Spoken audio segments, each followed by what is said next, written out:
ठीक है, पायरुवेट बनाते हैं। पायरुवेट के से किसके अंदर ये चेंज होता है, आपका एसिटाइल कोए के अंदर चेंज होता है, एसिटाइल कोए के अंदर चेंज होता है। उसके बाद आपने कहना है कि एसिटाइल कोए के अंदर जो पायरुवेट को चेंज करता है, वहां पर जो एंजाइम होता है उसका नाम होता है पायरुवेट डिहाइड्रोजिनेज एंजाइम होता है, ठीक हो गया। यहाँ पर आपने कहना है कि एसिटाइल कोए के बाद क्या होता है, यहाँ पर आपका एक सब्सटेंस होता है जिसका नाम होता है ऑक्सालो एसीटेट, वो ए से मतलब है ऑक्सालो एसीटेट, ठीक है। अब ये ऑक्सालो एसीटेट और पायरुवेट, ये दोनों एसिटाइल कोए, ये दोनों आपस में मिलते हैं। अगर हम देखें कि एसिटाइल कोए के अंदर 2 कार्बन है, ऑक्सालो एसीटेट के अंदर कितनी आपकी 4 कार्बन है, ठीक है। ये 2 कार्बन और 4 कार्बन आपस में मिली तो इसी के नीचे में क्या बना, आपका 6 कार्बन वाला कुछ सब्सटेंस बन गया जिसका नाम क्या आपका एक तरह का सिट्रेट है। क्या आपने कहना कि ये क्या बन गया, आपका सिट्रेट बन गया, ठीक है। ये जनाब आपका सिट्रेट बना।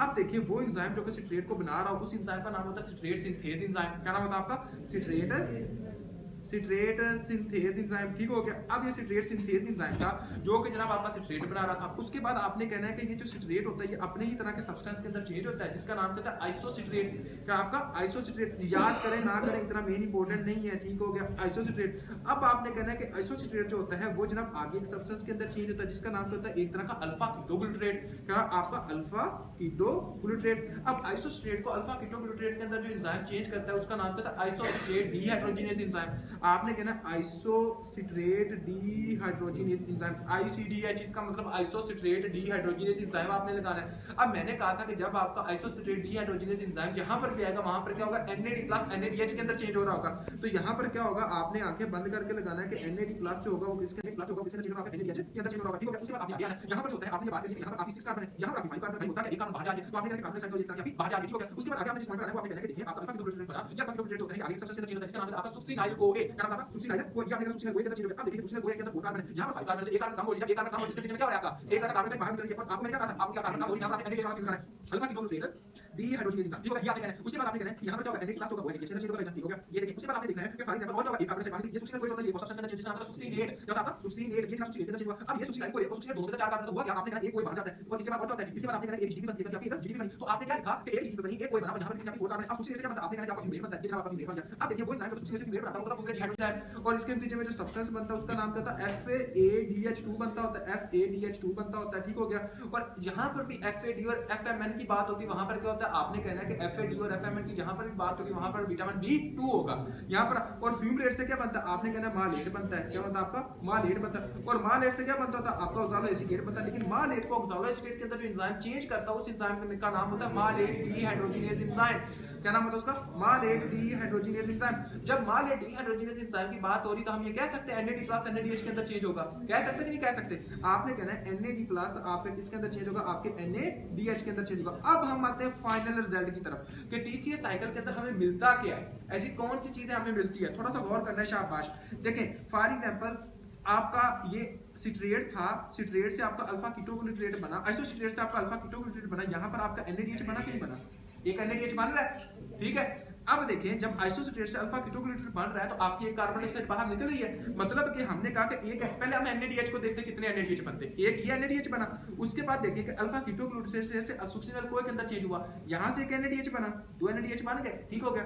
उसके बाद देखिए कि ये जनाब आपका फ्यूमरेट था, फ्यूमरेट मालेट के अंदर, मालेट जो होता है वो आपका ऑक्सालो एसीटेट के अंदर चेंज होता है। तो मालेट जब ऑक्सालो एसीटेट के अंदर चेंज होता है आपका NADH यहां पर भी बना, तो आप ये लिख सकते हो कि 3 NADH हमें मिले, लिख सकते हो कि नहीं लिखते, समझ आ गया, 3 NADH हमें मिले। ये जनाब आपके 3 NADH मिल गए, शाबाश। उसके बाद आगे है, आगे देखिए कहां, इसी यहां पर आपने किसी जगह पर FADH2 देखा, सिर्फ एक जगह पर जब सुक्सिनेट फ्यूमरेट के अंदर तो यहां पर एक जगह पर क्या बनता है आपका FADH2 बनता है, ठीक हो गया। उसके बाद आपने आगे आना है, आगे कौन सी बात, आगे देखिए कि यहां पर आपकी कार्बन डाइऑक्साइड कहां से निकल रही है। आपका जब आइसोसिट्रेट आपके एक तरह का अल्फा कीटोग्लूटरेट के अंदर चेंज होता था, एक कार्बन डाइऑक्साइड ये बाहर निकल रही थी, ठीक हो गया, मतलब एक कार्बन डाइऑक्साइड कौन सी थी, ये बाहर निकली थी। और दूसरी कौन सी थी, सुक्सिनाइल को, जब अल्फा कीटोग्लूटरेट सुक्सिनाइल कोए के अंदर चेंज होता है तब आपकी एक कार्बन डाइऑक्साइड बाहर निकलती है। तो आपने क्या कहा कि आपकी 2 कार्बन डाइऑक्साइड बनती है, बन रही है कि नहीं बन रही।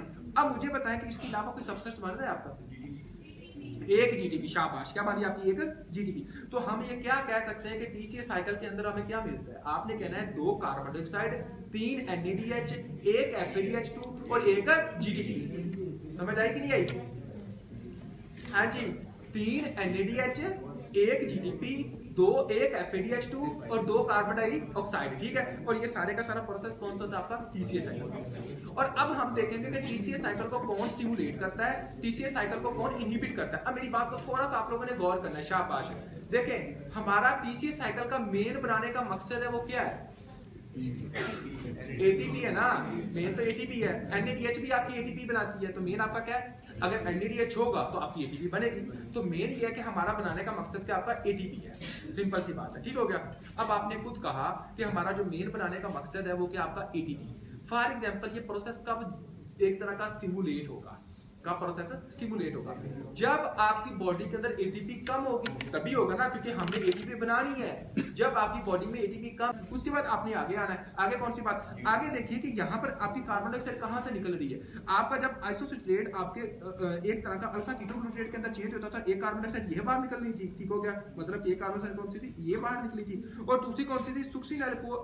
जब अल्फा कीटोग्लूटारेट सुक्सिनल कोए के अंदर चेंज होता है तब आपकी कार्बन डाइऑक्साइड बाहर निकलती है। तो आपने क्या कहा कि आपकी दो कार्बन डाइऑक्साइड बनती है, बन रही है कि नहीं बन रही? अब मुझे बताएं कि इसके अलावा कोई सबस्टेंस बन रहा है आपका? एक जीटीपी। शाबाश, क्या बनी आपकी? एक जीटीपी। तो हम ये क्या कह सकते हैं कि टीसीएस साइकिल के अंदर हमें क्या मिलता है? आपने कहना है 2 कार्बन डाइऑक्साइड, 3 एनएडीएच, 1 एफएडीएच2 और 1 जीटीपी। समझ आई कि नहीं आई? हाँ जी, 3 एनएडीएच, 1 जीटीपी, 1 एफएडीएच2 और 2 कार्बन डाइऑक्साइड, ठीक है। और ये सारे का सारा प्रोसेस कौन सा था आपका? TCS cycle. और अब हम देखेंगे कि टीसीएस साइकिल को कौन स्टिमुलेट करता है, टीसीएस साइकिल को कौन इनहिबिट करता है। अब मेरी बात को थोड़ा सा आप लोगों ने गौर करना है। शाबाश। देखें हमारा टीसीएस साइकिल का मेन बनाने का मकसद है वो क्या है? एटीपी है ना, मेन तो एटीपी है। एनएडीएच भी आपकी एटीपी बनाती है, तो मेन आपका क्या है? अगर एनएडीएच होगा तो आपकी एटीपी बनेगी। तो मेन ये है कि हमारा बनाने का मकसद क्या आपका एटीपी है। सिंपल सी बात है, ठीक हो गया। अब आपने खुद कहा कि हमारा जो मेन बनाने का मकसद है वो क्या आपका एटीपी। फॉर एग्जाम्पल ये प्रोसेस कब एक तरह का स्टिमुलेट होगा? का प्रोसेस स्टिमुलेट होगा जब आपकी बॉडी के अंदर एटीपी कम होगी, तभी होगा ना, क्योंकि हमने एटीपी बनानी है। जब आपकी बॉडी में एटीपी कम है तो फिर हम कहते हैं कि यार टीसीएस साइकिल मेहरबानी कर और एटीपी बना। अगर फॉर एग्जांपल आपकी बॉडी में पहले ही बहुत ज्यादा एटीपी है तो फिर ये टीसीएस साइकिल को कहता है कि यार मेरे पास तो पहले ही बहुत ज्यादा, तो क्यों और बना रहा है? इसको इनहिबिट कर देगा। तो हम क्या कहेंगे कि एटीपी आपका फॉर एग्जांपल एडीपी जो होता है वो इसको स्टिमुलेट करता है। दूसरी बात देखिए कि इसको और कौन स्टिमुलेट करेगा? आपका हार्मोन। आपने कहना इंसुलिन। कौन सा था आपका? Insulin hormone. क्यों? क्योंकि इंसुलिन हार्मोन क्या करवाता है? आपकी एटीपी बना रहा, आपके ग्लूकोज के प्रोसेस को कम कर रहा होता है। नंबर 2, अगर हम देखें कि फॉर एग्जांपल आगे से ग्लूकोज पीछे से बहुत ज्यादा बन रही है, फॉर एग्जांपल ये किसके नतीजे की प्रोडक्ट किसकी है? आपके ग्लूकोज वाली प्रोडक्ट का नतीजा ही है ना। समझ आ रही है? ग्लाइकोलाइसिस के प्रोसेस का नतीजा है ना। अब जस्ट इमेजिन करिए अगर किसी बंदे के अंदर ग्लाइकोलाइसिस का प्रोसेस बहुत ज्यादा हो गया है, अगर किसी बंदे के अंदर यानी कि फ्रुक्टोज 1,6 बिसफॉस्फेट बहुत ज्यादा है, तो इसका मतलब क्या होगा?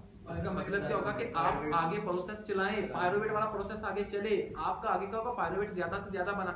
जब पायरुवेट ज्यादा से ज्यादा बना तो इसका मतलब क्या है कि यार तुम्हारी मेहरबानी, आप भी क्या करो, एक तरह का आगे एक तरह का टीसीएस साइकिल को चलाओ। तो हम ये कह सकते हैं कि फास्फो यानी कि फ्रुक्टोज 1,6 बिसफॉस्फेट जो होता है ये इसको स्टिमुलेट करता है, ठीक है। तो ये कुछ बातें जो आप लोगों को पता होनी चाहिए, कौन सा स्टिमुलेट करता है, ऐसा कौन सा हार्मोन होता है जिसको इनहिबिट करता है। तो आपने कहना ग्लूकागॉन जो हार्मोन होता है वो क्या करता है? इसको एक तरह का इनहिबिट करता है।